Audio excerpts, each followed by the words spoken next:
بسم اللہ الرحمن الرحیم۔ السلام علیکم ناظرین، آج ہم پھر ایک نئے اور دلچسپ موضوع کے ساتھ آپ کی خدمت میں حاضر ہیں۔ کچھ عرصہ قبل کسی جگہ پر ایک تحریر پڑھنے کا اتفاق ہوا جس میں کسی آدمی نے کہا کہ جب ہندوستان میں مغل بادشاہ تاج محل جیسی عیاشی والی عمارات تعمیر کر رہے تھے، وہیں پر یورپ میں آکسفورڈ اور ہارورڈ یونیورسٹی جیسی عظیم علمی تعلیمی درسگاہیں قائم کی جا رہی تھیں۔ یہ تحریر پڑھنے کے بعد دل میں یہ خیال پیدا ہوا کہ کیا مسلم حکمران، بالخصوص مغل حکمران، کیا صرف عیش و عشرت کے اندر پڑے رہے، یا وہ عجیب و غریب قسم کی عمارات تعمیر کرتے رہے، یا انہوں نے علمی اور تعلیمی میدان میں بھی اور سائنسی میدان میں بھی کوئی قراء قدر خدمات سر انجام دی ہیں یا نہیں۔ یہی سوال مجھے لے گیا تحقیق کی طرف، اور جب میں نے تحقیق اور ریسرچ کی تو اس بات کا ثبوت واضح طور پر ملا کہ مسلم حکمرانوں کے بارے میں یہ جو نیریٹو بنایا گیا ہے اور ان کے بارے میں لوگوں کے ذہنوں میں یہ جو بات ڈالی گئی ہے، یہ سراسر غلط ہے۔ اس بات میں بھی دو رائے نہیں ہے کہ مغل حکمران اور عمومی طور پر جو مسلم حکمران گزرے ہیں، سوائے معدود چند کے، اکثر و بیشتر جو ہے وہ مسلمان تو ہوتے ہیں لیکن ایک کامل مسلمان کہلائے جانے کے لائق نہیں ہوتے، اور اکثر و بیشتر دنیا پرستی اور عیش و عشرت کے اندر پڑے رہتے ہیں۔ لیکن اس سب کے باوجود ہمیں اس بات کو بھی ماننا پڑے گا کہ بیشتر مسلم حکمرانوں نے سائنس، علم اور انجینئرنگ کے شعبوں کے اندر بے تحاشا خدمات سر انجام دیں اور ایسے لوگوں کی حوصلہ افزائی کی جو لوگ ان فنون کے اندر ماہر ہوتے تھے۔ چنانچہ قرآن کریم کے اندر اللہ رب العالمین کا فرمان ہے، افلا یتفکرون، کیا وہ لوگ غور و فکر نہیں کرتے؟ یہ آیت انسان کو دعوت فکر دیتی ہے کہ وہ اللہ کی بنائی ہوئی کائنات میں غور کرے، علم حاصل کرے اور اس علم کے ذریعے رب کی قدرت کو پہچانے۔ یہی فکر، یہی علم اور یہی تجسس وہ بنیاد تھا جس پر کبھی ہمارا ماضی کھڑا تھا، وہ ماضی جس میں ہندوستان علم اور سائنس کا مرکز کہلاتا تھا۔ آئیے آج ہم ایک نگاہ ڈالتے ہیں اس دور پر، مغلوں کے سنہری عہد پر، جب بر صغیر میں سائنس، فلکیات، طب اور فن تعمیر نے اپنی ایک نئی تاریخ رقم کی۔ مغل سلطنت کا آغاز 1526 عیسوی میں ظہیر الدین بابر سے ہوا اور 1857 میں بہادر شاہ ظفر کے ساتھ اس کا اختتام ہوا۔ تقریباً 300 سال پر محیط یہ دور نہ صرف سیاسی طور پر مستحکم تھا بلکہ علم و فن کے عروج کا زمانہ بھی تھا۔ مغل بادشاہوں، خاص طور پر اکبر، جہانگیر، شاہ جہان اور اورنگزیب نے علم، فلسفہ، فن تعمیر اور سائنس کے میدان میں قابل قدر خدمات سر انجام دیں۔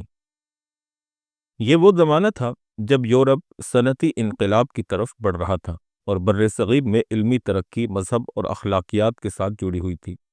مدارس، کتب خانے، دارالشفا اور رصدگاہیں، یہ سب مغل سلطنت کی علمی ترجیحات کی علامت تھے۔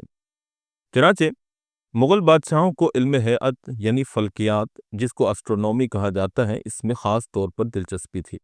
ہمایوں نے دلی میں ایک فلکیاتی مرکز قائم کیا جہاں ایران سے ماہرین نجوم کو بلایا گیا، لیکن اصل ترقی اکبر اعظم کے دور میں ہوئی۔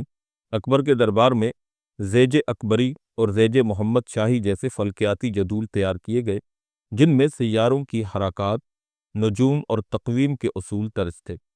اسی دور میں ایک ہندو راجہ جے سنگھ دوم نے فلکیات میں کمال حاصل کیا۔ اس نے جنتر منتر کے نام سے رصدگاہیں تعمیر کروائیں۔ دلی، جے پور، بنارس، اجین اور متھرا میں یہ رصدگاہیں آج بھی اس بات کی گواہ ہیں کہ بر صغیر میں ستاروں کی پیمائش، وقت کا حساب، سورج اور چاند کی گردش کا علم کتنا ترقی یافتہ تھا۔ جے سنگھ نے عربی اور فارسی فلکیاتی کتب کا مطالعہ کیا اور ان کی مدد سے ہندوستانی فلکیات کو ایک نئی جہت اور سمت عطا کی۔ دوسرے نمبر پر جو چیز آتی ہے وہ طب اور دواسازی یعنی میڈیسن اور فارمیسی کی صنعت ہے۔ مغل درباروں میں یونانی طب کو عروج حاصل ہوا۔ اکبر، جہانگیر اور شاہ جہان کے زمانے میں ہسپتال قائم کیے گئے جنہیں دارالشفا کہا جاتا تھا۔ مشہور اطباء میں حکیم علی گیلانی، حکیم احسن اللہ خان اور حکیم محمد آدم خان کے نام نمایاں ہیں۔ ان کے تصنیف کردہ نسخے اور کتب آج بھی طب یونانی کے نصاب کا حصہ ہیں۔ اکبر کے دور میں لکھی گئی کتب میں مجربات اکبری، سینکڑوں جڑی بوٹیوں، مرکبات اور علاجوں کا تذکرہ اس کے اندر ملتا ہے۔ اسی طرح تذکرۃ الاطباء میں مغل دور کے مشہور معالجین اور ان کے تجربات محفوظ کیے گئے ہیں۔ طب کو مذہب سے الگ نہیں سمجھا جاتا تھا، بلکہ اسے انسانیت کی خدمت اور عبادت کا درجہ حاصل تھا۔ اسی طرح ایک اور سائنسی علم جس کو ریاضی اور ہندسہ یعنی میتھمیٹکس اینڈ جیومیٹری کہا جاتا ہے، ریاضی مغل فن تعمیر اور فلکیات کی بنیاد تھی۔ اکبر اور شاہ جہاں کے زمانے میں مدارس میں ہندسی اصول اور مثلثیات یعنی ٹریگنومیٹری پڑھائی جاتی تھی۔ جنتر منتر جیسی رصدگاہوں میں زاویوں کے درست پیمائش کے لیے ریاضیاتی فارمولے استعمال کیے گئے۔ اسی علم کی بدولت تاج محل اور لال قلعہ جیسی عمارتیں نہ صرف خوبصورتی بلکہ تناسب اور توازن کا شاہکار بنی۔ موجودہ دور کے اندر انجینئرنگ کے علم کا انکار کسی بھی صورت ممکن نہیں۔ اس وقت پوری دنیا کے اندر جتنی بھی سائنسی ترقی ہے، اس کے اندر انجینئرنگ کے علم کو بنیادی اور کلیدی حیثیت حاصل ہے۔ مغلوں نے فن تعمیر میں سائنس کو عملی شکل دی۔ تاج محل کی تعمیر میں ہائیڈرولک نظام استعمال کیا گیا تاکہ فواروں اور پانی کے چشمے مسلسل بہتے رہیں۔ لال قلعہ اور فتح پور سیکری میں آواز کے انعکاس یعنی اکوسٹک انجینئرنگ کو ہوا کے بہاؤ اور وینٹیلیشن سائنس کو باریکی سے استعمال کیا گیا۔ یہ سب اسی وقت ممکن تھا جب انجینئروں اور جیومیٹری، میٹیریل سائنس اور فزکس کے اصولوں کا صحیح ادراک حاصل ہو۔ اسی طرح اگر کیمیا یعنی کیمسٹری کی بات کی جائے تو کیمیا مغل درباروں کا ایک دلچسپ شعبہ تھا۔ عطار، خوشبوساز اور دھات کاری کے ماہرین دربار کا حصہ تھے۔ وہ سونا چاندی اور دیگر دھاتوں کو صاف کرنے کے تجربات، نئے رنگ اور خوشبوئیں تیار کیا کرتے تھے۔ عطر گلاب، کافور، مشک اور عنبر جیسے خوشبودار مرکبات اسی زمانے میں کمال درجے کو پہنچے۔ ان تجربات کو سادہ الفاظ میں آج کی کیمسٹری کی ابتدائی شکل کہا جا سکتا ہے۔ مغل سلطنت کی بنیاد زراعت پر تھی۔ اکبر کے دربار میں مشہور مورخ ابو الفضل نے اپنی کتاب آئین اکبری میں فصلوں، زمین کی پیمائش، آبپاشی اور موسموں کی تفصیلی اعداد و شمار درج کیے ہیں۔ نہری نظام، کنویں اور آب رسانی کے نئے طریقے ایجاد کیے گئے تاکہ قحط اور خشک سالی سے بچا جا سکے۔ اس زمانے کے ماہرین نے زمین کی اقسام، فصلوں کے چکر اور بیجوں کی حفاظت پر سائنسی بنیادوں پر تحقیق کی۔ اگرچہ مغلوں کی باہری طاقت انتہائی محدود تھی، لیکن جغرافیہ اور نقشہ سازی میں نمایاں کام ہوا۔ دربار کے علماء نے عربی اور فارسی ماخذات سے جغرافیائی علوم سیکھے۔ حج اور تجارت کے راستوں کے نقشے تیار کیے جاتے تاکہ قافلے محفوظ اور منظم طور پر اپنا سفر کر سکیں۔ اکبر اور جہانگیر شاہ جہاں کے زمانے میں علمی مراکز قائم کیے گئے۔ اکبر نے دارالترجمہ قائم کیا جہاں یونانی، عربی، فارسی اور سنسکرت کتب کے تراجم کیے گئے۔ فتاوی عالمگیری جیسی عظیم علمی کام کو اورنگزیب عالمگیر کے زمانے میں مکمل کیا گیا، جہاں علماء اور فقہاء نے شریعت کے اصولوں کے ساتھ ساتھ عملی علوم پر بھی بحث کی۔ اب ہم آپ کے سامنے مختصر طور پر ان دینی اور تعلیمی اداروں کا تذکرہ کریں گے جو مغل دور کے اندر علمی اور تعلیمی خدمات سر انجام دیتے رہے۔ یہاں پر ایک وضاحت آپ لوگ ضرور ذہن میں رکھیے گا کہ ہمارے اس زمانے کے اندر جب مدرسے کا لفظ بولا جاتا ہے تو اس کا ایک مخصوص مفہوم ہمارے ذہن میں آتا ہے، یعنی مدرسے سے مراد وہ تعلیمی ادارہ جہاں صرف دینی اور قرآن اور حدیث کی تعلیم دی جائے، جبکہ گزشتہ زمانے کے اندر یعنی ماضی کے زمانے کے اندر مدرسے کا مفہوم اس سے کئی گنا وسیع تھا، جہاں پر سائنسی، ریاضیاتی، فلکیاتی اور اسی طرح میڈیکل یعنی طب کے اصول وغیرہ بھی پڑھائے جاتے تھے۔ لہذا جب یہاں پر ہم مدرسے کا لفظ بولیں تو اس سے اس دور کے مدرسے کو مراد لینے کے بجائے زمانہ ماضی کے مدرسے کو یعنی ایک مکمل تعلیمی ادارے کو آپ ذہن میں رکھیے گا۔ چنانچہ اب ہم مغل دور کے چند مشہور تعلیمی اداروں کی طرف چلتے ہیں۔ شاہجہاں کے زمانے میں جب جامع مسجد دلی تعمیر ہوئی یعنی 1656 میں، تو اس کے ساتھ ایک بڑا مدرسہ بھی قائم کیا گیا۔ یہاں قرآن، حدیث، فقہ، منطق، فلسفہ، ریاضی اور فلکیات پڑھائے جاتے تھے۔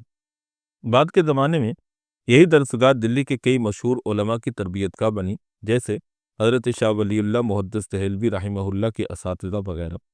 اسی طرح رائل مدرسہ فتح پور سیکری، جس کو مدرسہ شاہی فتح پور سیکری کہا جاتا ہے، اکبر کے دور میں یہ مدرسہ سب سے نمایاں علمی مرکز تھا۔ اکبر نے اسے عبادت خانہ کے قریب قائم کیا جہاں مختلف مذاہب کے علماء، فلسفی اور سائنسدان علمی گفتگو کیا کرتے تھے۔ یہاں فلکیات، منطق، تاریخ، طب اور دینی علوم ساتھ ساتھ پڑھائے جاتے تھے۔ اس درسگاہ سے وابستہ عالم اور مورخ ابو الفضل نے آئین اکبری اور اکبر نامہ جیسی کتابیں لکھیں۔ اسی طرح مدرسہ محمودیہ دلی، یہ مدرسہ اورنگزیب عالمگیر کے دور میں قائم ہوا۔ فضامہ عالمگیری کی تدوین میں شریک کئی علماء اسی درسگاہ سے وابستہ تھے۔ یہاں فقہ حنفی، اصول فقہ، عربی ادب اور منطق کے ساتھ ساتھ علوم حساب یعنی میتھمیٹکس بھی پڑھائے جاتے تھے۔ مدرسہ دارالشفا لاہور، لاہور میں مغل دور کے دوران دارالشفا یعنی ہسپتال کے ساتھ طبی مدرسہ بھی قائم کیا گیا۔ یہاں طلبہ کو یونانی طب، کیمیا اور دوا سازی سکھائی جاتی تھی۔ حکیم علی گیلانی اور حکیم محمد آدم خان جیسے اطباء اسی درسگاہ سے منسلک تھے۔ ہاسپٹلز کے ساتھ میڈیکل کالج کا قیام شاید اسی کو سامنے رکھ کر بنائے گئے ہیں۔ آج بھی کئی ہسپتالوں کے ساتھ میڈیکل کالجز موجود ہیں جو اس بات کی واضح گواہی ہیں۔ 5ویں نمبر پر مدرسہ جامع مسجد آگرہ ہے۔ اکبر کے دور میں آگرہ سلطنت کا دارالحکومت تھا اور وہاں جامع مسجد کے ساتھ ایک بڑی درسگاہ قائم کی گئی تھی۔ یہاں دینی و عقلی علوم کے ساتھ ریاضی، منطق اور فلسفہ کے مضامین بھی پڑھائے جاتے تھے۔ اس مدرسے کے فضلاء میں کئی مشہور قاضی اور اسٹرونومرز شامل تھے۔ اسی طرح جنتر منتر کی رصدگاہ جے پور کے اندر، اگرچہ باقاعدہ ایک مدرسہ یا تعلیمی ادارہ تو نہیں تھا، لیکن راجہ جے سنگھ دوم نے اسے فلکیاتی تعلیم کے مرکز کی حیثیت دے دی تھی۔ یہاں طلبہ کو نجوم یعنی فلکیات اور ریاضی کی عملی تربیت دی جاتی۔ دلی، جے پور اور بنارس میں قائم یہ رصدگاہیں دراصل سائنس کے مدارس سمجھی جاتی تھیں۔ اسی طرح مدرسہ دارالترجمہ یعنی ہاؤس آف ٹرانسلیشن، اکبر نے فتح پور سیکری میں دارالترجمہ یعنی ہاؤس آف ٹرانسلیشن قائم کیا، جہاں عربی، فارسی، سنسکرت اور یونانی کتب کا ترجمہ کیا جاتا تھا۔ یہ مرکز ایک طرح کی یونیورسٹی کی حیثیت رکھتا تھا جہاں فلسفہ، تاریخ، اخلاقیات اور فلکیات پر بحث اور تحقیق ہوتی تھی۔ مہابھارت، اپنشد اور جغرافیہ کی کئی کتابوں کا فارسی ترجمہ اسی ادارے میں ہوا۔ اسی طرح رائل مدرسہ آف بنارس یعنی مدرسہ شاہی بنارس، بنارس میں اکبر اور شاہجہاں کے زمانے میں قائم یہ مدرسہ دینی اور سائنسی تعلیم کا مشترکہ مرکز تھا۔ یہاں علم ہندسہ، فلکیات، منطق اور دینیات سب پڑھائے جاتے تھے۔ اسی طرح مدرسہ عالمگیری حیدرآباد دکن، اورنگزیب عالمگیر کے دور میں دکن میں قائم ہونے والا یہ مدرسہ فقہ اور حدیث کا بڑا مرکز تھا۔ بعد میں یہ درسگاہ دکن کے کئی قاضیوں اور فقیہیوں کا علمی مرکز بنی۔ اسی طرح امپیریل لائبریریز یعنی مغل کتب خانے کی اگر ہم بات کریں تو یہ درسگاہیں نہیں تھی، بلکہ ان کتب خانوں نے تعلیم میں اہم کردار ادا کیا۔ اکبر کا کتب خانہ فتح پور سیکری میں جہاں 24 زبانوں کی 24,000 سے زیادہ کتابیں تھیں۔ جہانگیر کا کتب خانہ لاہور قلعے میں تھا جہاں فلکیات اور طب کی نایاب کتابیں محفوظ تھیں۔ شاہجہاں کا کتب خانہ دلی میں موجود تھا جہاں علماء اور طلباء کو مطالعے کی ہر وقت اجازت تھی۔